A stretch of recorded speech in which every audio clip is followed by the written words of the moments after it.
খেলা চলছে বিশ্বজুড়ে। ফুটবল ক্রিকেট ছাড়াও খেলার রয়েছে এক দীর্ঘ ফর্দ। শুধু ফলাফল নয়, গত আজ আর আগামীর খেলাকে প্রেস বক্স থেকে আমরা দেখতে চাই ভিন্ন চোখে। আর সেই দেখাটাই দেখতে পাবেন এখন মাঠে। আর সঙ্গে আছি আমি শরীফ রওশন। স্বাগত এখন মাঠে। আজ আমরা কথা বলবো কারাতে ফেডারেশন নিয়ে। কারাতে ফেডারেশনের যে সম্ভাবনা বা সুযোগ সুবিধা আসলে কতটুকু নিশ্চিত হয়েছে সবকিছু নিয়ে আজকে আমাদের সাথে স্টুডিওতে আলোচনার জন্য উপস্থিত হয়েছেন খেলোয়াড় হুমায়রা অন্তরা। আপনাকে স্বাগত জানাচ্ছি এখন মাঠে। এই যে যদি বলি যে কারাতে ফেডারেশন মানুষের চক্ষু আড়ালে একটা অন্ধকার আড়ালের মধ্যে আপনারা নিজেদেরকে তৈরি করেছেন। 1972 সালে ফেডারেশনটি গঠন হয়েছে, তবে এখনও সেইভাবে ওয়ার্ল্ড র্যাঙ্কিংয়ে যেভাবে আধিপত্য বিস্তার করার কথা ছিল, বিশেষ করে যখন আপনাদের মতো অনেক ভালো ভালো ব্রিলিয়েন্ট প্লেয়াররা উঠে এসেছে, এরপর আমরা সেখানে যেতে দেখিনি। আমরা দেখেছি যে কারাতে ফেডারেশন জাপান থেকে আসা, আপনারা বিভিন্ন কৌশলে কাজ করেছেন, তবে শেষ পর্যন্ত আপনারা একটা কৌশলকে আসলে নিজেদেরকে সেই জায়গাতে এস্টাবলিশ করেছেন। কারাতে ফেডারেশনে এখন আপনারা কোন শৈলীতে আসলে কাজ করছেন, বিশেষ করে ইন্টারন্যাশনালে কোন জায়গাতে আপনাদের আগ্রহটা বেশি, যদি একটু জানাতেন। আসলে আমাদের কারাতে ফেডারেশনের অনেক অবদান রয়েছে, মানে আমাদের মতো প্লেয়ার তৈরির জন্য, এবং বিশেষ করে সাউথ এশিয়ান গেমস এখানে অনেক রেজাল্ট কারাতে ফেডারেশনের হাত ধরে এসেছে। সো কারাতে ফেডারেশনের অনেক ভূমিকা রয়েছে বাংলাদেশে, বাট আমরা সেভাবে আগাতে পারিনি যতটুকু আমাদের প্রয়োজন ছিল আগানোর। কারণ বিভিন্ন রকম আপনার বাজেট, অর্থায়ন, আপনার ক্রীড়া মন্ত্রণালয়ের তত্ত্বাবধান, অলিম্পিকের তত্ত্বাবধান, সব কিছুর আসলে একটা সুন্দর গোছালো একটা যে তত্ত্বাবধান করা, সেটার অভাবে আমরা আসলে পিছিয়ে আছি। বর্তমানে মানে অনেক মেয়েরা রয়েছে, অনেক ছেলেরা রয়েছে যারা কারাতে করে যাচ্ছে, অনেক আগ্রহ পাচ্ছে, বাট বিভিন্ন রকম আপনার প্রয়োজনীয় কিছু কার্যক্রম না থাকার কারণে আমরা এটাতে আগাতে পারছি না। আমরা সাউথ এশিয়ান গেমসের বাইরে গিয়ে আমরা যে এশিয়ান গেমস আমাদের টার্গেট, বাট সে টার্গেটে আমরা পৌঁছাতে পারছি না, বিভিন্ন কারণে রয়েছে এর পিছনে। আর আমাদের কারাতে আসলে 4টা স্টাইল রয়েছে: শীতরীয়, শতগান, গজরীয়, ওদরীয়। তো 4টা স্টাইলই বর্তমানে জনপ্রিয় স্টাইল। এর মধ্যে আমরা বাংলাদেশে শীতরীয় এবং শতগান ধরে এগোচ্ছি, কারণ এটা বর্তমানে সবচেয়ে পপুলার স্টাইল। সেই জায়গাতে আসলে কারাতে ফেডারেশনের যে প্রশিক্ষক থাকার কথা ছিল, সেই জায়গাটা কি সুনিশ্চিত করতে পারছে? কারণ এইটা তো আসলে দেশের যদি কোচিং ছাড়া কোনো কোচ নিয়োগ দেওয়া হয়, নিশ্চয়ই সেটা সাধারণ মানুষের পক্ষে সম্ভব না, যেহেতু জাপানিজ একটা স্টাইল। সেই স্টাইলের সাথে সম্পৃক্ত থাকা একজন মানুষকে কি আপনাদের দায়িত্ব দেওয়া হয়েছে কিনা বিগত সময়গুলো বা এই বছর? আমরা বর্তমানে যে কারাতেটা আমাদের ওয়ার্ল্ডে আমরা স্পোর্টস হিসেবে দেখছি, সেটা হলো একটা আপনার আধুনিক একটা স্পোর্টস ইভেন্ট বলা যায়। বাট আমরা আমাদের বাংলাদেশে যে বর্তমানে কারাতে কোচ প্রচলিত রয়েছে, তারা ট্রেডিশনাল ওয়েতে কারাতে করাচ্ছে, যেটা আমাদের স্পোর্টসের সাথে কিছুটা মিলছে না। তো সেই ক্ষেত্রে দেখা যায় যে কোচদেরকে আসলে আধুনিকায়ন করা প্রয়োজন। তাদেরকে বিভিন্ন বাইরে থেকে তাদেরকে প্রয়োজনীয় প্রশিক্ষণ দেওয়া, তাদেরকে বিভিন্ন রকম কোচ পরীক্ষা দেওয়া এবং সেই সাথে কোচেস কোর্স করানো, এগুলো করানোর মাধ্যমে তাদেরকে আসলে যে প্রয়োজনীয় আসলে একটা স্পোর্টসের জন্য কোচ দরকার, সেভাবে তাদেরকে পাওয়া যাবে। নিশ্চয়ই আপনাদের আসলে আগ্রহ জায়গাটা যেভাবে আছে, সেই জায়গাটাতে ফেডারেশনের কর্তারা যারা বসেছেন তারা আসলে ফুলফিল করতে পারছেন না। দর্শক দেখছেন এখন মাঠে। ছিলেন আসলে আপনাদের যেভাবে কোচিং করানো হচ্ছে বা আপনারা যেই টার্গেটটা নিয়ে মাঠে নেমেছেন, আপনাদের যে লক্ষ্য পূরণের যে আগ্রহটা, সেটা আসলে ফেডারেশন কর্তাদের গাফিলতিতে বা যারা এনএসসিতে বসে আছেন দায়িত্বপ্রাপ্তরা, তারা আসলে সেই জায়গাটাতে খুব বেশি সজাগ না। এটা আপনার কথাতেই আসলে বোঝা যাচ্ছে। আপনারা আসলে অনেক কষ্ট করে একটা আপনারা সল্টলেটি গেমসও এবার গিয়েছিলেন, সেই জায়গাতেও তো আসলে অন্য ফেডারেশনগুলো আমরা দেখেছি, ভারোত্তোলন দেখেছি, উশু পর্যন্ত আসলে একটা পদক অর্জন করেছে। তবে আপনারা এইবারও সল্টলেটি গেমসে কেন ক্লিক করতে পারেননি? কেন সেই আশার জায়গাটাতে আপনারা মানে পৌঁছাতে পারেননি? আমাদের কারাতেটা অ্যাকচুয়ালি অনেক টাফ একটা গেম বলা যায়, কারণ এটা প্রচুর টেকনিক্যালি একটা গেম এবং সেই সাথে প্রতিদিনই প্রায় এটা নিয়ে অনেক কাজ চলছে, অনেক কিছু আপনার নতুন নতুন জিনিস, এটার নতুন নতুন টেকনিক বের হচ্ছে। সো আমরা যদি মানে আগের টেকনিকগুলো নিয়ে পড়ে থাকি এবং আগের ট্রেনিং নিয়ে পড়ে থাকি, কখনোই আমরা কম্পিট করতে পারবো না। সো দেখা গেছে যে আমরা বর্তমানে যেসব কান্ট্রিগুলো রেজাল্ট করছে কারাতের ভিতরে, তারা রেগুলার প্রতিনিয়ত গেম খেলে যাচ্ছে, বিভিন্ন টুর্নামেন্ট খেলছে এবং সেই সাথে প্লেয়াররা সেমিনার করছে, একসাথে ট্রেনিং করে যাচ্ছে। এরপর আপনার রয়েছে অলিম্পিকের কোচ, ওয়ার্ল্ডের কোচ, তাদের কাছে ট্রেনিং নিচ্ছে। তো আমাদের পার্শ্ববর্তী কান্ট্রিগুলো রয়েছে, নেপাল আছে যারা ভালো করছে, এবং সেই সাথে রয়েছে আপনার ইন্ডিয়া, প্রচুর অনেক ভালো করছে এবং ওয়ার্ল্ডের থেকে তারা মেডেল আনছে, কারণ তারা রেগুলার বাইরে যাচ্ছে এবং বাইরের কিছু আপনার আমাদের ওয়ার্ল্ডের টপ প্লেয়ার তাদের কাছ থেকে প্রশিক্ষণ নিচ্ছে। তো আমরা আসলে নিজেদের ভেতরে রয়েছে এবং নিজেদের একটা সীমিত জ্ঞানের উপরে ট্রেনিং করে যাচ্ছি, তো যেটা আসলে সাউথ এশিয়ান গন্ডিকে আমরা পেরিয়েছি, বাট এর বাইরে আর আগাতে পারছি না। মানে আমি যখন মাঝে মধ্যেই আসলে ফেডারেশন নিয়ে কাজ করে থাকি, তখন দেখি যে হয়তো আপনাদের সিনিয়র কেউ আপনাদেরকে প্রশিক্ষণটা দিচ্ছেন, সেইটাও আসলে হাতে খড়ি তিনিও আসলে মানে ওই পর্যাপ্ত পরিমাণে দেয়া যেটা বা শিক্ষার জন্য সেটা আসলে পাচ্ছেন না। তবে ফেডারেশনের একটা মানে গোজা মিল যেটা আসলে যে হ্যাঁ আমার এখন কোচ নেই, আমাদের আর্থিক সংকট আছে, আর্থিক সংকট তো সব ফেডারেশনে আছে, এরপরেও আসলে ওই জায়গাটা সুনিশ্চিত করা, ওয়ার্ল্ড র্যাঙ্কিংয়ের মানে নিজেদের অবস্থান শক্ত করা নিশ্চয়ই একটা আগ্রহেরও ব্যাপার আছে। সেই জায়গায় ক্রীড়া পরিষদের সাথে কখনো আলোচনা হয়েছিল কিনা? কারণ ক্রীড়া পরিষদেও তো আপনারা ট্রেনিং করেন, সেই জায়গাতে আপনারা দেখেছি একদম অন্ধকার একটা রুমের মধ্যে ট্রেনিং করতে হয়, ওই জায়গা ওই সুযোগ সুবিধাগুলো এনএসসি থেকে পাওয়া আসলে আপনারা কতটুকু আশাবাদী যে পাবেন? কারণ এনএসসি তো সবসময় আসলে পরিকল্পনার মধ্যেই থাকে। আমাদের প্লেয়ারদের সাথে আসলে আপনার ওইভাবে সুযোগ সুবিধা নিয়ে আমরা মানে আমাদের যে ক্রীড়া সম্পাদক রয়েছেন এবং আপনার ক্রীড়া মন্ত্রী যে সচিব বা উপসচিব রয়েছে, তো সেইভাবে তাদের সাথে আমাদের ওইভাবে সরাসরি আমাদের আবদারের কথা তুলে ধরতে পারেনি, বা তারাও ওইভাবে আমাদের কাছ থেকে হয়তো শুনতে চাননি বা পারেননি। তো আমাদের মেইন দুইটি প্রবলেম, সেটা হলো একটা আমাদের ভেন্যু নেই, নিজস্ব কোনো ভেন্যু নেই, যার কারণে আমরা যে একটা রেগুলার ট্রেনিংয়ের ভিতরে থেকে যাব, ক্যাম্প করব, গেম করব, প্রশিক্ষণ দিবে, আমাদের সেই সুযোগের একটা বড় অভাব। এরপর আপনার আরেকটি রয়েছে, আমাদের কিন্তু ওয়ার্ল্ড র্যাঙ্কিং উঠে আসতে হলে রেগুলার ওয়ার্ল্ড WKF এর গেমে পার্টিসিপেট করতে হয়, তো সেক্ষেত্রে একটা বড় অর্থের প্রয়োজন, কারণ ফেডারেশন তার নিজস্ব অর্থায়নে এসব গেমে পার্টিসিপেট করতে পারছে না। সেক্ষেত্রে আমরা কেবলমাত্র অলিম্পিকের উপর নির্ভর করছি এবং যেসব গেমস রয়েছে তার উপর নির্ভর করে যাচ্ছি, বাট অ্যাকচুয়ালি আমাদের প্রত্যেক বছর কিছু আপনার নির্ধারিত গেম রয়েছে, যে গেমগুলোতে না খেললে আপনার কখনোই ওয়ার্ল্ড র্যাঙ্কিং আসা যাবে না। তো আমার মনে হয় এটা আমাদের সবচেয়ে বড় দুইটা অভাব, যেটা আর কি একটা নিজস্ব ভ্যানুর অভাবে আমরা ট্রেনিং করতে পারছি না, আরেকটি হলো আমরা বাইরে খেলতে যেতে পারছি না।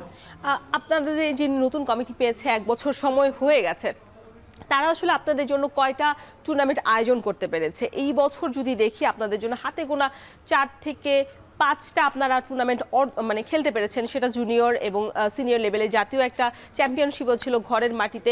সবকিছু মিলিয়ে আপনাদের যে সুযোগ সুবিধা বা আপনাদের যে জায়গাটাতে প্রশিক্ষণ দিয়ে নিজেদেরকে প্রস্তুত করা বিশেষ বড় মঞ্চের জন্য, সেই সুযোগটা আপনারা পান না। আমরা যদি একটু দেখে নিতে চাই, আপনারা এই বছর কতগুলো ম্যাচ খেলেছেন বা টুর্নামেন্টে অংশগ্রহণ করেছেন। শুরুর দিকে মে মাসে আপনারা একটা টুর্নামেন্ট খেলেছেন, সেটা জাতীয় কারাতে চ্যাম্পিয়নশিপ, যেটা আমাদের বাংলাদেশে হয়েছে জাতীয় ইনডোর স্টেডিয়ামে। তারপর আমরা দেখছি ইয়াং অলিম্পিক অ্যাম্বাসেডর প্রোগ্রাম আছে, সেখানে আপনারা গ্রিসে গিয়েছিলেন সেই প্রোগ্রামটাতে অংশগ্রহণ করতে, এবং সাউথ এশিয়ান কারাতে আছে জুলাই মাসে, সেটা শ্রীলঙ্কাতে অনুষ্ঠিত হয়েছিল, ইসলামিক সলিডারিটি গেমসে রিয়াদ, সৌদি আরব। এই 4টা মানে আপনারা প্রতিযোগিতা অংশগ্রহণ করেছেন বছরে, এইটা কি আসলে এনাফ কিনা আপনাদের জন্য? বা আপনারা আসলে অ্যাডহক কমিটি, যেহেতু তারা এনএসসি থেকে দেওয়া হয়েছিল, অনেক বেশি আশা ছিল যে আসলে নতুন একটা কমিটি ফর্ম হয়েছে, তারা অন্যভাবে নিজেদেরকে সাজাবে কারাতে ফেডারেশনকে এগিয়ে নেওয়ার জন্য, সেই জায়গাতে আপনাদের মানে ফুলফিল হয়েছে কিনা, করতে পেরেছে কিনা তারা? আসলে আপনি এই সূচিটা দেখে নিজেই বুঝতে পারছেন যে এটা আসলে মানে আপনার কোনো প্লেয়ার তৈরি এবং প্লেয়ার উঠানোর জন্য এটা পর্যাপ্ত নয়। আমরা জাতীয় কারাতে চ্যাম্পিয়নশিপ যেটা বছরে বছরে হয়, এটা নর্মাল একটা বাজেটে সরকারি খরচে আমাদের এটা হয়। এর বাইরে আপনার সলিডারিটি গেমস যেটা অলিম্পিক করেছে, এবং এশিয়ান কারাতে যেটা, এটা আমরা হলো আপনার ফেডারেশনের একটা মানে পার্সোনাল খরচে গিয়েছি। আর এর বাইরে আসলে এগুলো তো আপনার সব এলিট পর্যায়ের গেম, তো এর বাইরে যে আমাদের যে ইয়াং জেনারেশন আছে তাদেরকে তুলে আনা এবং জুনিয়র থেকে তৃণমূল পর্যায় থেকে সিনিয়রে উঠানো এবং তাদেরকে গেম পর্যায়ে নিয়ে যাওয়া, সেই আসলে যে পরিকল্পনা অনুযায়ী যেসব গেম এবং আসলে প্রোগ্রাম করা দরকার সেগুলো করা হয়নি। ট্যালেন্ট হান্ট বা স্কুল পর্যায়ে টুর্নামেন্ট আসলে হওয়া উচিত ছিল, এবং বারংবারই তারা আসার কথা শুনিয়ে যাচ্ছে, সবসময় বলে যে আসলে আমাদের আর্থিক সংকট, সেই সংকট আসলে কাটানো সম্ভব কিনা? কারণ আপনারা তো আসলে মানে নিজেদেরকে সেই জায়গায় তুলে ধরার জন্য প্রস্তুত, তাহলে মানে যারা ফেডারেশন কর্তারা তারা তো আসলে এই দায়িত্বটা নিতে হবে তাদেরকে, যে স্পন্সর, খেলোয়াড়দের সঠিক সুযোগ সুবিধা সবকিছু নিশ্চিত করা, খাদ্যাভ্যাস ঠিক করা, সবকিছু এই জায়গায় আসলে ফেডারেশন কর্তারা একেবারেই কাজ করছে না এমন অভিযোগও রয়েছে অনেক খেলোয়াড়দের। সেই জায়গায় আসলে আপনি কতটা অভিযোগের তীর তাদের দিকে ছুটতে চান? আসলে ফেডারেশন চাচ্ছে আমাদেরকে তুলে ধরার জন্য, চেষ্টা করার জন্য। এখন সরকার বলছে তাদের কাছে প্রয়োজনীয় অর্থ নেই। এখন যে প্রয়োজন অর্থ তারা আমাদেরকে দিতে পারবে সেটা দিয়ে আসলে ফেডারেশনের পক্ষে আমাদেরকে চালানো সম্ভব না। এখন যদি ফেডারেশন এবং জাতীয় ক্রীড়া পরিষদ এবং সকলে মিলে যদি এক ধরনের আপনার চেষ্টা চালায় যে কিভাবে এইসব গেমগুলোকে তারা স্পন্সরের ব্যবস্থা করবে এবং কিভাবে তারা একটা বাজেটের ভিতরে তৃণমূল থেকে তার প্লেয়ার তৈরি করে নিয়ে আসবে এবং তাদেরকে মানে একটা আপনিও তো সিভিল থেকেই উঠে এসেছেন, আপনিও তো কোনো সার্ভিসের না, সেক্ষেত্রে এই যে আপনার মতো একজন আগ্রহী এসেছে, নিশ্চয়ই আরো অনেক মানুষ অপেক্ষায় আছে, অনেক যারা জুনিয়র লেভেলে খেলছে তারাও তো অনেক মানে অপেক্ষায় আছে যে হ্যাঁ তাদের একটা সুযোগ দেওয়া হবে, কারণ সরাসরি তো অনেকে ফেডারেশনের সাথে যোগাযোগও করতে পারে না। না, আমাদের বর্তমানে আসলে ফেডারেশন যে ক্লাবগুলো চালাচ্ছে তাদেরকে একটা অনুমোদন দেয়, সার্টিফিকেট দেয়। তো কিছু ক্লাব আছে তারা নিজস্ব অর্থায়নে কিছু গেম চালাচ্ছে, যেখানেও ফেডারেশন তাদেরকে সাহায্য করছে। তো আসলে আস্তে আস্তে ধীর গতিতে আগাচ্ছে, একেবারেই যে আগাচ্ছে না তা না, কিছুটা অন্তত কাজ করে যাচ্ছে। হুমায়রা, অনেক কথা হয়েছে, কারাতে ফেডারেশনের সুযোগ সুবিধা সহ সব বিষয়ে আজকে কথা বলার জন্য উপস্থিত আছেন খেলোয়াড় হুমায়রা আক্তার অন্তরা। আপনাকে আবারও স্বাগত জানাচ্ছি। একটা বিষয় নিয়ে জানার ছিল, অনেক ফেডারেশনের খেলোয়াড়রা আসলে আমাদের কাছে অভিযোগ করেন যে তাদের যে ইনজুরি হয়, ইনজুরির সময় ফেডারেশনের যে দায়িত্ব সেই দায়িত্বটা তো অবশ্যই এড়িয়ে যায়, এবং যারা ফেডারেশনের মানে ফুটবল ফেডারেশন আমরা দেখেছি যে অনেক ইনজুরি কারণে অনেক খেলোয়াড় হারিয়ে গেছে, তাদের আর খোঁজ খবর নেয় না। ফেডারেশন থেকে কি এই খোঁজ খবরটা কারাতে ফেডারেশন নেয় কিনা, যেহেতু কোনো অর্থ আসলে তারা সেভাবে প্রোভাইড করতে পারে না আপনাদের ইনজুরির সময়? আসলে আপু, এটা অনেক বড় একটা ইম্পর্টেন্ট বিষয়। আমরা প্লেয়ার কিন্তু আমাদের বেশিরভাগই হারিয়ে যাওয়ার মেইন একটা কারণ হলো এই ইনজুরি। তো স্পোর্টস ইনজুরি একটা কমন বিষয়, খেলাধুলা করতে গেলে ইনজুরি হবেই, মাস্ট হবে। তবে এখান থেকে যে রিকভারি করে আসা, মেডিকেল ট্রিটমেন্ট নেওয়া, প্রপার গাইড পাওয়া, অর্থ পাওয়া, তো এইগুলো পেলে কিন্তু আপনার যে কোনো প্লেয়ারই আবার ব্যাক করতে পারে। বাট এইগুলো না থাকার কারণে আসলে আমাদের কারাতে মানে প্লেয়ারদের এখানে জার্নি এন্ড করতে হয়। অনেক ভালো ভালো প্লেয়ার রয়েছে, হয়তো তার যে সিম্পল যে ইনজুরিটা ছিল সেটা কিছু থেরাপি, কিছু চিকিৎসার মাধ্যমে গেলে হয়তো সে তার 6 মাস 1 বছর পর আবার ব্যাক করতে পারতো। বাট তার ফ্যামিলি হয়তো তাকে ওইভাবে ব্যাক আপ করছে না, তার নিজেরও ওরকম অর্থ নেয় এবং ফেডারেশন থেকেও সে সাহায্য পাচ্ছে না। তো আলটিমেটলি কি হবে, সে তার ক্যারিয়ারটা এখানেই শেষ করে দেয়। অনেক খেলোয়াড়রা বলেছেন যে আপনার সাথে বিরতির আগে কথা হচ্ছিল, বিরতির সময়, যে যতটুকু ইনকাম হয় আপনাদের এই বিভিন্ন টুর্নামেন্টে গিয়ে আপনারা যেভাবে প্রাইজ মানি পান বা যতটুকুই পান, সেই অর্থটা আসলে ইনজুরির পেছনে চলে যায় এবং আরও বেশি চলে যায় যতটা ইনকাম না হয় ইনজুরির পেছনে।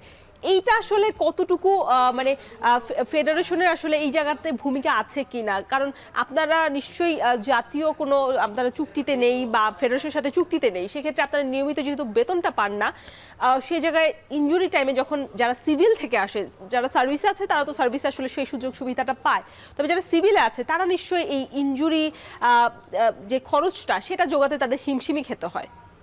জি, আসলে ফেডারেশন থেকে কোনো মানে একজন ন্যাশনাল টিম হিসেবে কোনো অর্থ প্রদান করা হয় না, কোনো চিকিৎসা ব্যবস্থাও নেই এখানে। তো হয়তো অনেক ফেডারেশনেরই নেই, শুধু যে আমাদের নেই তা নেই, বেশিরভাগ ফেডারেশনই কোনো মেডিকেল ব্যবস্থা নেই। এবং এছাড়া আপনার যেটা কি হয়, যদি কোনো ভালো প্লেয়ার ইনজুরিতে পড়ে, তো বাংলাদেশের একটা কমন ব্যবস্থা, প্লেয়ার ইনজুরিতে পড়ছে মানে প্লেয়ার শেষ। বাট আমি ডক্টর দেবাশিসের সাথে কনসাল্ট করেছি এবং তাকেও দেখেছি, সে অনেক ইনজুরি প্লেয়ার নিয়ে কথা বলেছে। বিসিবির এখন চিকিৎসক। হ্যাঁ, সো ওনার কাছে কিন্তু রেগুলার ইনজুরি প্লেয়ারগুলো বিশেষ করে খুব মানে নিজস্ব যোগাযোগের মাধ্যমে যায়, সেক্ষেত্রে উনি অনেক সাহায্য করে। তো উনি বলে যে এই স্পোর্টস ইনজুরি একটা কমন বিষয়, সো তোমাদেরকে এখানে সময় দিতে হবে, ঠিক আছে? এর মানে না যে প্লেয়ার শেষ হয়ে গেছে। তো আমাদের হয় কি, খেলাধুলা যারা করে, তো ইনজুরি হয়েছে প্লেয়ারের কাছে আবদার করবে কি, তারা এটা লুকায় রাখে, ভয় পায় যে আসলে প্লেয়ার তো শেষ হয়ে যাবে, এটা চিন্তা করে। কিন্তু সব ইনজুরি থেকে ব্যাক করা আসা পসিবল, এটা আপনার স্পোর্টস সায়েন্সই বলে। তো এর বাইরে আপনার যেটা করতে হবে, ফেডারেশনকে এই ইনজুরির ব্যাপারে সচেতন হতে হবে, সেই সাথে আপনার জাতীয় ক্রীড়া পরিষদ এবং বাংলাদেশ অলিম্পিক অ্যাসোসিয়েশনকেও এই ব্যাপারে এগিয়ে আসতে হবে এবং মেডিকেল একটা বোর্ড করা, সেক্ষেত্রে প্লেয়ার দেখে কী ধরনের তারা সুযোগ সুবিধা দিতে পারবে, ট্রিটমেন্ট করা, আমাদের নিয়মিত আসলে একটা চেকআপের মধ্যে যদি রাখা যায় আর হ্যাঁ, কি। আমাদের কিন্তু সেই সুযোগ, আমার যেমন আমার আজকে হাতে কোনো সমস্যা হয়েছে প্র্যাকটিস করতে গিয়ে, বা পায়ে কোথাও আমি সমস্যা হয়েছে, এটা যদি আমার একটা থেরাপি মানে সেন্টার থাকে, আমার একজন ডক্টর থেকে, আমি যে কোনো মুহূর্তে তার সাথে যোগাযোগ করলাম, আমি কিছু থেরাপি নিলাম, চিকিৎসার ব্যবস্থা, মানে কিছু আপনার ওষুধ আছে, যেই ওষুধগুলো কিন্তু আমি খেলে মানে নর্মাল যে খুবই মানে সিম্পল মেডিসিন আছে, আমি কিন্তু ড্রাগের আওতায় পড়ে যাব। তো কিন্তু আমি যদি অলিম্পিক থেকে সেই ব্যবস্থা থেকে, আমি কিন্তু এমন ওষুধই গ্রহণ করব যেটা আমি কোনো আপনার ড্রাগ টেস্টে পড়বো না। সো এই বিষয়গুলো আসলে আমাদের একদম উপর থেকে, সরকার থেকে এটা আসলে চিন্তা করা উচিত। আপনি নিশ্চয়ই জানেন যে আর্জেন্টিনার যে বিশ্বকাপ জয়ী অধিনায়ক আছে লিওনেল মেসি, তার বাঁ পায়ের একটা বীমা রয়েছে, 8,000 কোটি টাকা সেই বীমার মূল্য। সেই বীমা ব্যবস্থা বা এনএসসি থেকে আসলে আপনাদের ভবিষ্যৎ গড়ে দেওয়ার যে একটা ব্যবস্থা, সেই জায়গায় আসলে পরিকল্পনা আরো বেশি শক্তিশালী হওয়া উচিত কিনা? যেহেতু আপনাদের, আমি বারংবারই বলছি, আসলে আপনারা যেহেতু নিয়মিত কোনো একটা পারিশ্রমিকের মধ্যে নেই, আপনারা ছোটখাটো টুর্নামেন্ট খেলে যে অর্জন করেন সেটাই আসলে আপনাদের ভবিষ্যৎ, সেই জায়গাটা আসলে ওই জায়গাটাতে মানে আপনাদের ইচ্ছা হয় কিনা? নিশ্চয়ই আপনারা লিওনেল মেসির মতো সেই ক্যাটাগরিতে যাননি, তারপরে ওই জায়গাটাতে বীমা কোম্পানি বা অন্য কোনো কোম্পানি এগিয়ে আসার সুযোগ আছে কিনা, বা এনএসসির সেই সহযোগিতাটা আশা করছেন কিনা? আপু, আপনি খুব চমৎকার একটা মানে পয়েন্ট ধরেছেন। এখন যেখানে আমরা ছোট ছোট প্রয়োজনগুলোই পূরণ করতে পারছি না, সেখানে আপনার ইন্স্যুরেন্স তো অনেক বড় একটা বিষয়। তবে যদি আপনি যে কথাটা বলেছেন, এটা যদি আমাদের সরকার চিন্তা করে, বিভিন্ন মিডিয়া এটা প্রকাশ করে, তাহলে এটা অনেক বড় বিষয় হবে, একজন প্লেয়ারের জন্য অনেক বড় একটা বিষয় হবে। আর আসলে প্রত্যেকটা প্লেয়ার হয় কি, বাংলাদেশে তাদের একটা মানে প্রফেশনাল ক্যারিয়ার না থাকার কারণে, মানে একটা প্রফেশনাল ক্যারিয়ার থেকে যে পরিমাণ সে তার নিজেকে স্টাবলিশ করতে পারে, যে পরিমাণ একটা মানে অর্থের ব্যাকআপ পায়, এটা না থাকার কারণে আমাদের বাংলাদেশের প্লেয়াররা তাদের ক্যারিয়ার খুব অল্প সময়ে শেষ করে দেয়, এবং সে তার ক্যারিয়ারটা অন্য কোনো ওয়েতে নেওয়ার চেষ্টা করে। তো যেমন আমি খেলছি, আমার পরিবার আমাকে সাপোর্ট করছে, এরকম কিন্তু সবাই পারছে না। তো আর্মিতে আনসারে আপনার ভাতাভুক্ত, যেটা চাকরি না। আর আর্মিতে যেটা সরকারি চাকরি দেয়, গভর্নমেন্ট জব, খুব একটা সোলজার লেভেলের জব করে আপনার পরিবার চালাচ্ছে, সেই সাথে তার খেলাটা জব হিসেবে চালাচ্ছে। এর বাইরে কিন্তু আসলে কোনো সিভিল ওয়েতে ফেডারেশনের মাধ্যমে বা সংস্থার মাধ্যমে এই খেলাটাকে ক্যারিয়ার হিসেবে চালানোর কোনো সুযোগ নেই। মানে কারাতে ফেডারেশনে দেখা যায় যে অনেক বেশি বিতর্কও তৈরি হয়। আপনারা খেলোয়াড়রা কখনো বিতর্ক তৈরি করেন, কখনো আবার যারা দায়িত্ব কর্মকর্তারা আছেন সেখানে, তারা আসলে বিতর্কের সম্মুখীন হতে হয় তাদেরকে। আমরা দেখি যে 2023 সালে এশিয়ান গেমসে একজন ফেডারেশন কর্তাদের অবহেলায় কারাতেকা হাসান সময় মতো যেতে পারেনি। নিশ্চয়ই আপনি তার সাথে খেলেছেন এবং আপনি চেনেন। আমরা আরেকটু যদি দেখি যে এই বছর দুর্নীতির অভিযোগ রয়েছে জাতীয় কারাতে চ্যাম্পিয়নশিপ, যেটা মিরপুরের ইন্ডোরে কয়েকদিন আগে সম্পন্ন হয়েছে। জাতীয় কারাতে চ্যাম্পিয়নশিপের সমর্থক এবং খেলাদের মধ্যে হাতাহাতির ঘটনা হয়েছে, যেটা দুই বাহিনীর আসলে খেলোয়াড়দের মধ্যেই হাতাহাতির ঘটনা হয়েছে। এটা এখনো আসলে তদন্তাধীন রয়েছে, এখন আসলে সেই তদন্ত কপিটা আসেনি। আর্থিক হিসাব দিতে না পারে ফেডারেশনের জন্য যে বরাদ্দ অর্থ ছাড় এনএসসি থেকে আপনারা পান, সেটাও আসলে বন্ধ করে দেওয়া হয়েছে সম্প্রতি, এবং অবৈধ কার্যক্রমের অভিযোগ বন্ধ হয়েছে বাংলাদেশ সিতোরেও কারাতে ফাউন্ডেশন। আমি লাস্টের পয়েন্ট ধরে যদি একটু যেতে চাই, এই যে বাংলাদেশ সিতোরেও কারাতে ফাউন্ডেশন রয়েছে, বাংলাদেশ মার্শাল আর্ট ফেডারেশন রয়েছে, আপনার একটা ফেডারেশন আছেন কারাতে ফেডারেশন, সিতোরেও কারাতে ফাউন্ডেশন তো এটা বন্ধ হয়ে গেছে। এই যে একই ধারার খেলাগুলো আলাদা আলাদা ফেডারেশন, আলাদা আমি বাংলাদেশ সিতোরেও কারাতে ফাউন্ডেশনে একটা কথা বলতে চাই, সেটা হলো কারাতে বাংলাদেশে মানে বর্তমানে আমরা সিতোরীয় কারাতে করছি, বিশেষ করে আমি নিজেই। তো আমাদের যে একটা এফিলিয়েট করা, মানে একটা মানে নিবন্ধন করা যে সংস্থা, সেটা আমাদের এবার ওয়ার্ল্ড থেকে করা। তো এর বাইরে আসলে তো এটা মানে অন আছে, চালু আছে, এটা কোনোভাবে বন্ধ হয় নাই, না হলে তো আমি নাই। আসলে যেটা করা হয়েছে যে বাইরে থেকে আসলে মানে একটা যখন নিবন্ধন করা থেকে, এর বাইরে তো আপনাকে অন্য নিবন্ধন দিবে না। তো অন্য সংস্থা যদি এসে এটার ভিতরে ইনক্লুড হতে চায়, তো সেই ক্ষেত্রে এটা নিয়ে একটু আটকানো হয়েছে। বাট মানে এখানে না যে বাংলাদেশ সিতোরীয় কারাতে ফাউন্ডেশন বন্ধ করা হয়েছে, অ্যাকচুয়ালি পাশাপাশি দুইটা তো আসলে করা যায় না। ওই ক্ষেত্রে একটু ক্লাশ আছে। মানে সম্প্রতি তো অনেকগুলো ফেডারেশন আসলে মার্চ হয়ে যাওয়াতে বা একই ধরনের বা একই ধারার যে খেলাগুলো সেগুলো আসলে বন্ধ করে দেওয়া হয়েছে। সম্প্রতি আমরা দেখেছি যে মার্শাল আর্টও আসলে তাদের সেই ফেডারেশন সেভাবে চালাতে পারছে না। আপনারা আছেন কারাতে ফেডারেশন, এই যে একই ধারার খেলাগুলো বিভিন্ন ফাউন্ডেশন একাধিক ভাগ হয়ে যাওয়ার কারণে এই সুযোগ থেকে আসলে আপনারা বঞ্চিত হচ্ছেন কিনা? যদি সবগুলো ফেডারেশন একসাথে থেকে বা এক ধারার খেলাগুলো বিভিন্ন ফরম্যাটে খেলা হতো তাহলে ওই জায়গাটা না, আমাদের বাংলাদেশে যে কারাতেটা সেটা একই রেগুলার নিয়মে কারাতের নিয়মে চালু হয়ে যাচ্ছে। সো বা ফেডারেশনের আন্ডারে যে গেমগুলো আছে সেটাতে সবাই ওয়েলকাম, সবাই খেলতে পারে। আর একটা প্রবলেম যেটা কনফেডারেশন, সো আপনার যেটা আসলে মাঝে মাঝে ফেডারেশনের নিয়মের বাইরে গিয়ে বা কিছু ব্যক্তি রয়েছে যারা হয়তো বাইরে থেকে চেষ্টা করছে, তো সেই কার্যক্রম করলে আর কি বন্ধ রাখা হয়। এবং আমি বলছিলাম যে 2023 সালে যখন চ্যাম্পিয়নশিপে একটা অপ্রীতিকর ঘটনা ঘটে গেছে যে নির্দিষ্ট সময় আসলে যেতে পারেনি, পরে কর্মকর্তারা তারা বাসে পরবর্তীতে গিয়েছে এবং এইটাকে ধামা চাপা দেওয়ার চেষ্টা করা হয়েছে।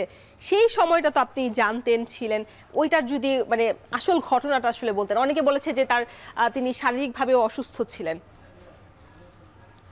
আসলে আপু কি ওইখানে একটা আসলে খুবই অনাকাঙ্ক্ষিত ঘটনা ঘটেছে।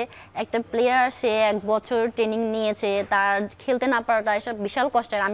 সাপোজ আমি 1 বছর কষ্ট করে গিয়েছি এবং আমি যদি খেলতে না পারি, এটা আমার জন্য অনেক কষ্টের বিষয়, সেটা ফেডারেশনের জন্য অনেক কষ্টের বিষয়। সে একটা প্লেয়ার নিয়ে গেছে, কারণ আমাদের মাত্র 4-5জন প্লেয়ার দেওয়া হয় 19টা ইভেন্টের ভিতরে। তো একজন যদি খেলতে না পারে, এটা সত্যি অনেক কষ্টের বিষয়। সো হয় আসলে একটা ম্যানেজমেন্টের বা একটা হঠাৎ একটা মানে কি বলবো, একটা মানে অনাকাঙ্ক্ষিত একটা ঘটনা। মানে সেই জায়গায় কি হয়েছিল সেদিন? মানে আপনি তো নিশ্চয়ই জানতেন আর কি ওই ঘটনাটা। নিশ্চয়ই এইসব ঘটনার কারণে আসলে আপনারাও ইন্টারন্যাশনালি, যেহেতু একটা ম্যাচ টুর্নামেন্ট, এটা নিশ্চয়ই বিশ্বকে বা অন্য দেশের আপনাদের একটা মানে নেতিবাচক প্রভাব পড়েছে বাংলাদেশকে নিয়ে, বাংলাদেশ কারাতে ফেডারেশনকে নিয়ে। আসলে হয়তো টাইম ম্যানেজমেন্ট না থাকার কারণে বা টাইম ম্যানেজমেন্ট সম্পর্কে নির্ধারিত গেম কখন, ওয়ার্ম আপ কখন, তো এই ব্যাপারে না বোঝার কারণে হয়তো এরকম হয়েছে। আর আমাদের যে ম্যানেজার গিয়েছিল সাথে, তিনি আসলে অসুস্থ ছিলেন। তো তাহলে ইনফর্ম করা হয়নি কেন যথাযোগ্য ব্যক্তিকে সেই সময়? যেহেতু অসুস্থ ছিলেন, নিশ্চয়ই আসলে কিছু করার থাকে না সেখানে। আসলে এটা ওই দিনের সকালেই আমরা জানতে পারি এই ঘটনাটা। মানে মানে কেন হয়েছে বা কি কারণে হয়েছে সেইটার কোনো মানে তদন্তও হয়নি। এই যে বলছিলাম যে আপনাদের নেতিবাচক একটা প্রভাব পড়ে, দেখা যাবে যে অন্য কোনো টুর্নামেন্ট আসলে, বিগ ইভেন্ট আসলে আপনাদের আসলে বাংলাদেশ কারাতে ফেডারেশনকে আমন্ত্রণও জানাবে না এইসব ঘটনার কারণে। সবসময় আসলে বিতর্ক লেগেই থাকে। এইটা খুব মানে কথা হচ্ছিল দেশের অনেক পুরনো কারাতে ফেডারেশন নিয়ে। আজকে আমাদের সাথে স্টুডিওতে উপস্থিত আছেন খেলোয়াড় হুমায়রা আক্তার অন্তরা, আপনাকে স্বাগত জানাচ্ছি আবারও। কথা হচ্ছিল যে এই যে বিতর্ক বিষয়গুলোতে ছোট ছোট ফেডারেশনগুলো যেগুলো একেবারেই লোকচক্ষুর আড়ালে থাকে, নিয়মিত প্র্যাকটিসও করে না ঠিক মতো, এইসব ফেডারেশনে আসলে এইসব বিতর্ক বেশি হয় কিনা? বিশেষ করে এইসব ফেডারেশনের বিতর্কের কারণে খেলোয়াড়রা আসলে চাপে পড়ে যায় কিনা আন্তর্জাতিক অঙ্গনে গিয়ে? আসলে এটা চাপে পড়ার কথা। যখন ফেডারেশন প্রেসারে থাকে তখন আলটিমেটলি প্লেয়ারের উপর দিয়ে যায়, কারণ ফেডারেশন হয়তো নিষেধাজ্ঞা হয়, ফেডারেশনকে হয়তো বাধা দেওয়া হয় বিভিন্ন গেম খেলতে, বা ফেডারেশনকে যখন বন্ধ করে তখন কিন্তু আলটিমেটলি প্লেয়াররাই খেলতে পারে না। সো সব কিছু মিলে সব খারাপ যে এফেক্ট, ওটা প্লেয়ারদের উপরেই পড়ে। আচ্ছা, আমার আরেকটা বিষয় জানার ছিল, দেখা যায় অনেক ফেডারেশনে আসলে অনেক কর্মকর্তার, বিশেষ করে নতুন অ্যাডহক কমিটি যেটা হয়েছে এনএসসি থেকে আসলে তাদেরকে সেই পদ্ধতিতে নিয়োগ দেওয়া হয়েছে। আপনাদের ফেডারেশনে অনেকজন রয়েছেন, সবাইকে আসলে মানে কারাতে ব্যাকগ্রাউন্ড থেকে এসেছেন কিনা? কারণ দেখা যায় যে ইভেন্টে যারা আসলে দায়িত্ব নেন তাদের যদি ওই ব্যাকগ্রাউন্ডে থাকে, তারা সেই জায়গাতে আসলে আরও বেশি মানে নিজেদের যে সর্বোচ্চটা দেওয়ার সেটা দিয়ে থাকে। সেই জায়গাতে সবাইকে আসলে মানে আপনাদের খেলার উন্নয়নে ভাবনার মতো মানুষ এসেছে কিনা এই অ্যাডহক কমিটিতে? এখন অ্যাডহক কমিটি অবশ্যই সরকার দ্বারা গঠিত একটা কমিটি, এবং সরকার অবশ্যই ভালো চেয়েছেন বিদায় তাদেরকে দেওয়া হয়েছে। এখন এটা যার যার পার্সোনাল মানে নিজস্ব একটা দায়িত্ব থেকে সে কিভাবে কাজ করবে সেটা আসলে সেরকম। আপনাদের এসএ গেমসে আপনারা প্রায় 4.5 মাস আপনারা ট্রেনিং করেছেন, বিশাল একটা ক্যাম্প করেছেন, মনে হয় 45 জনের বেশি খেলোয়াড় নিয়ে ক্যাম্প করেছেন। গুঞ্জন রয়েছে বা অনেক ফেডারেশনগুলো আসলে অভিযোগ করেছে তাদের যে ভাতা দেওয়ার কথা ছিল, যেটা গত বছর অলিম্পিক দিয়েছিল, এটা এই বছর এনএসসি কে হস্তান্তর করা হয়েছে। সেটা মাত্র 1 মাস বা কোনো ফেডারেশনকে 2 মাস দেওয়া হয়েছে, আপনাদের সম্ভবত 2 মাস দেওয়া হয়েছে। বাকি টাকাটা কি আপনারা ফেডারেশন থেকে পেয়েছেন কিনা, কারণ আপনাদের তো খরচ চালাতে হয়েছে সেই সময়? আমাদেরকে আসলে ফেডারেশন অনেকটা জিনিস তাদের নিজস্ব খরচে চালিয়েছে। তো সেই ক্ষেত্রে দেখা গেছে যে সরকার থেকে আপনার 2 মাসে টাকা দেওয়া হয়েছে এবং আমরা সবাই হাত খরচ পেয়েছি। এর বাইরে ফেডারেশন হয়তো আমাদেরকে 1 মাসের তাদের নিজস্ব পকেট থেকে মানে ফান্ড থেকে যে টাকাটা দিয়েছে ওটা আমরা পেয়েছি। তো বাকি 1.5 থেকে 2 মাসের টাকা আমরা পাইনি। মানে তাহলে ওই পকেট খরচটা নিশ্চয়ই ফেডারেশনের পক্ষ থেকেও দেওয়া হয়নি আপনাদের। সেই সময়টা আপনারা নিজেদের খরচটা কিভাবে চালাতেন? বিশেষ করে খাদ্যাভ্যাস তো একটা বিশেষ ব্যাপার, পুষ্টি গুণ সবকিছু মেনটেন করা, সেইটা আসলে কিভাবে আপনাদের মানে ডিসিপ্লিন ওয়েতে কিভাবে এগোতো? আমাদের অনেক প্লেয়ারের জন্য আবাসিক সুবিধা রয়েছে। তো যেসব প্লেয়ার আবাসিক ভাবে ক্যাম্প করেছে তারা সেখান থেকে খাবার গ্রহণ করেছে। আর বাকি কিছু আপনার অনাবাসিক প্লেয়াররা রয়েছে, তারা তাদের ভিতরে হয়তো ফ্যামিলিগতভাবে তারা তাদের খাবার এবং পুষ্টিগুণ মিটিয়েছে। এবং কিছু প্লেয়ার রয়েছে যারা আর্মিতে রয়েছে, আনসারে আছে, বিজিবি আছে, তো তাদের সংস্থাগুলো তাদেরকে সেই খরচটা বেয়ার করেছে। সবাই যারা এসেছেন 52 জন সম্ভবত আপনাদের এবার ক্যাম্পে ছিল, শেষ ক্যাম্পে, সবাই কি সিভিল থেকে এসেছেন না সবাই সার্ভিস থেকে এসেছেন? নিশ্চয়ই মিক্স আপ আছে। সবার মানে খাবারের বিষয়টা বা খাদ্যাভ্যাস এক না, বা পুষ্টিটা আপনাদের যে এই যে কেজিতে যেভাবে যে ইভেন্টগুলো হয় সেইটাতে আমরা দেখে থাকি যে আপনারা কখনোই 500টা দেশের মধ্যে আপনারা কখনোই সেরা 10-এর মধ্যে তো অবশ্যই না, সেরা 100-র মধ্যে আপনাদেরকে কখনো আমরা দেখতে পাইনি। সেই জায়গাটাতে আপনাদের মানে আরো একটু বেশি সজাগ হওয়ার বিষয়টাতে ফেডারেশনের পক্ষ থেকে কোনো পরিকল্পনা রয়েছে কিনা যে হ্যাঁ আমাদের টার্গেট এই বছর, সামনের বছর, যেহেতু এই বছর শেষ হয়ে গেছে, সামনের বছর আমরা ওই জায়গাতে ওইভাবে নিজেদেরকে মেনটেন করে খেলোয়াড়দের একটা দীর্ঘদিনের ক্যাম্প করে আমরা ওই জায়গাটাতে ফুলফিল করতে চাই? আসলে আপনার একটা পরিকল্পনার জন্য কিন্তু অনেক কিছু প্রয়োজন। সেক্ষেত্রে আপনার বাজেটটা অনেক ইম্পর্টেন্ট, ভেন্যু প্র্যাকটিসের জায়গাটা অনেক ইম্পর্টেন্ট, খাবার, মেডিকেল, আপনার একটা ক্যারিয়ার, সো সব কিছু মিলে কিন্তু একটা পরিকল্পনা গঠন করা প্রয়োজন। আপনার ফেডারেশন মনে করেন যে পরিকল্পনা গঠন করলো, সব প্লেয়ারদেরকে ডাক দিল, ক্যাম্প করালো, তো এই ক্ষেত্রে যারা সিভিল রয়েছে তারা পারবে না, কারণ তাদের পড়াশোনা রয়েছে, জব রয়েছে। সেক্ষেত্রে যারা জব করছে বিশেষ করে আনসার বা আর্মিতে, বিজেপিতে, তারা তাদের জব, যেহেতু এটাই জব তাদের, সো তারা পারবে। আর এই ক্ষেত্রে আপনার সংস্থাগুলোর ভিতর থেকে আমাদের ন্যাশনাল গোল্ড সিলভার বের হয়। আর খুব মানে সিভিল থেকে খুব কমই আছে যারা এই মানে এই ন্যাশনাল গেমগুলোতে রেজাল্ট করতে পারে। আমাদের বেশিরভাগ ক্যাম্পগুলো এই আনসার, আর্মি, বিজিবি প্লেয়ারদেরকে নিয়ে হয়। এর বাইরে থেকে আপনার তো এখন মাঠে হুমায়রা, আপনাদের খেলাকে আসলে এগিয়ে নিতে প্রিমিয়ার লিগ বা আপনার ক্যারিয়ারে কখনো লিগের খেলা খেলেছেন কিনা বা দেখেছেন কিনা, সেই অভিজ্ঞতাটা আপনার আছে কিনা? আমার আসলে কখনো লিগ খেলার সৌভাগ্য হয়নি, বাট আমি অনেক শুনেছি আমাদের সিনিয়র যারা প্লেয়ার রয়েছে, কোচ রয়েছে, তারা লিগ খেলেছে, সেটা আমার জন্মেরও আগে। তো লিগ খেলাটা অনেক সুবিধা, কারণ এর মাধ্যমে আপনার প্লেয়াররা একটা ইনকামের সুবিধা পায় এবং একটা উত্তেজনামূলক একটা খেলা থাকে যেটা সবাই উপভোগ করে, এন্টারটেনমেন্ট হয়। সো আমার মনে হয় যদি আমাদের বাংলাদেশে কারাতে লিগ হয় সেটা অনেকটা উপকারে আসবে আমাদের প্লেয়ারের এবং ফেডারেশনের হয়ে। সেই জায়গায় তো আপনার আর্থিকভাবে একটা হ্যান্ডসাম মানিও আসলে আপনাদের আর্নের মানে একটা সোর্স বের হয়ে যাবে। যদি বলি যে প্রিমিয়ার লিগে অন্য দেশের থেকে কখনো ডাক পেয়েছেন কিনা, বা কখনো প্রিমিয়ার লিগ খেলার জন্য তো একটা আপনাদের একটা প্রসেসের মধ্যে দিয়ে যেতে হয়, আপনাদের WKF এর মনে হয় সম্ভবত 2টা ম্যাচও খেলতে হয়, সেই ম্যাচটা আসলে অত্যাধিক ব্যয়বহুল দেখে আসলে আপনারাও আসলে আগ্রহ হারিয়ে ফেলেছেন। সামনে যদি কখনো স্পন্সর পান নিশ্চয়ই আসলে ওই জায়গাতে আপনারা মানে নক করবেন। এই নিয়ে আপনারা কখনো ভেবেছেন কিনা, বা কখনো থাকে না যে হ্যাঁ আমি ওই প্রিমিয়ার লিগে, ইন্টারন্যাশনাল যে প্রিমিয়ার লিগটা হয়, স্বপ্ন আছে খেলার? আমাদের আসলে যে কারাতে প্রিমিয়ার লিগ রয়েছে সেটা ওয়ার্ল্ড র্যাঙ্কিংয়ের একটা গেম, খুব হাইয়েস্ট একটা গেম। সো এখানে আপনার তারাই ডাক পায়, মানে তারা সিলেক্ট হয় যাদের হাইয়েস্ট র্যাঙ্কিং রয়েছে, হাইয়েস্ট পয়েন্ট রয়েছে, এবং এই হাইয়েস্ট পয়েন্ট উঠানোর জন্য প্রত্যেকটি WKF গেমে পার্টিসিপেট করতে হয়। মানে অন্তত বছরে 2টো গেম খেলতেই হবে WKF এর, এবং যেটা খুব আর কি দূরবর্তী দেশগুলোতে হয়, যেটা আসলে অনেক ভিসা এবং যাওয়া আসা খরচ অনেক বেশি পড়ে। এবং সেই সাথে রয়েছে আমাদের কিছু ড্রেস গার্ড পড়তে হয় খেলার সময়। তো সেইগুলোর ব্যয় অনেক। আপনার মনে করেন যে আমাদের একটা ড্রেসের 2টো করে ড্রেস লাগে এবং সব কিছুই আপনার ডাবল ডাবল লাগে গার্ডগুলো। তো সেই ক্ষেত্রে আপনার যে কস্টটা, সেই প্রাইসটা সেটা অনেক বেশি। মানে একজন প্লেয়ারের আসলে লাখ টাকার উপরে তার গার্ড এবং ড্রেস লাগে। সো সব কিছু মিলে আসলে প্লেয়াররা এবং ফেডারেশন আসলে এই অতিরিক্ত ব্যয়ের কারণে এই খেলায় আগ্রহ আর কি হারিয়ে ফেলে। ছোট্ট করে জানতে চাই, এশিয়ান চ্যাম্পিয়নশিপের জন্য আপনাদের এখনই কোনো প্রস্তুতি শুরু হয়েছে কিনা? এশিয়ান গেমসের জন্য এখনও কোনো প্রস্তুতি শুরু হয়নি, তবে ফেডারেশন প্রস্তুতি নিচ্ছে। এর পরিপ্রেক্ষিতে আপনার সামনে আমাদের একটা ন্যাশনাল চ্যাম্পিয়নশিপ রাখবে। এছাড়া একটা সাউথ এশিয়ান চ্যাম্পিয়নশিপ বাংলাদেশে করার পরিকল্পনা রয়েছে। যদি সব কিছু ঠিকঠাক হয় তাহলে সামনে 2টো গেম হবে।